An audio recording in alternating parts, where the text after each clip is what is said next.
Hi guys, welcome to Brains and the Beat. If you're new here, hi, don't forget to like, comment and subscribe. And if you're oldie but goodie, thank you for sticking around.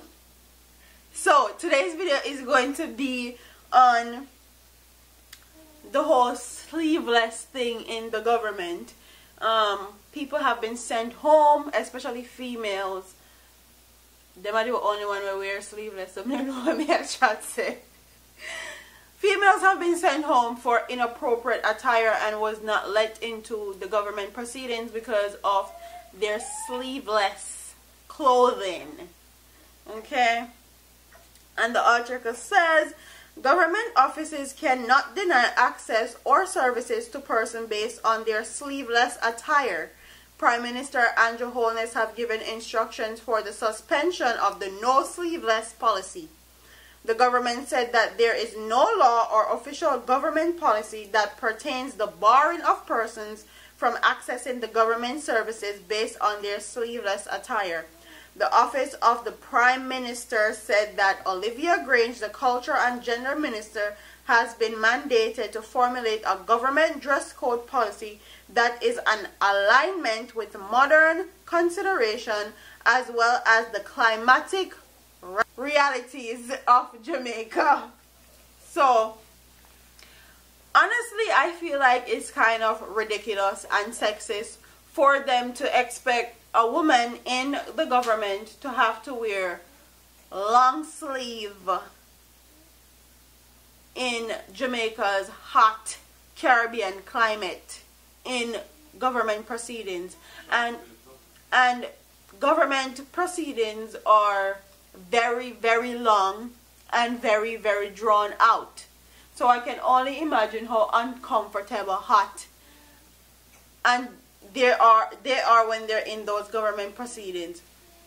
But that's neither here nor there.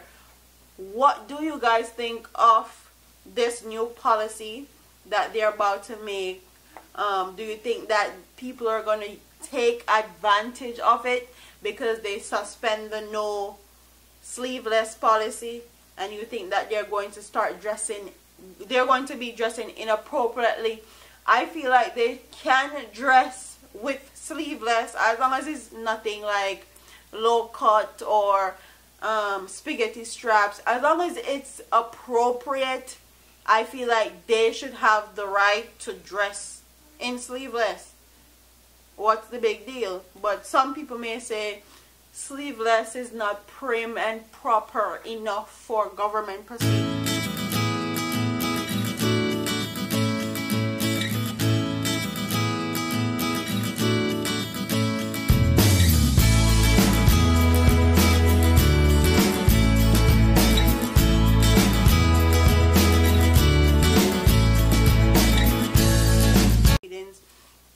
You know how high city the people stay. But comment in the comment section and tell me what you guys think about this new policy that they are going to implement. Do you think it's worthwhile? Do you think that they should just leave it alone because everybody has been accustomed to the no sleeveless policy that's already in the government? Comment no. Tell me what you guys think in the comment section. Don't forget to like, share, and subscribe, and hit that notification bell to stay up to date with all my uploads. And I'll see you in the next video. Deuces. Hey, all them a preach and preach, step over they go beat and teach. Them a jive by and all know them can't reach. Go and back up for your grandmother preach. Them a pussy on the street and me see it. Go over they go beat and teach. Beat and teach. So beat and teach, so beat and teach.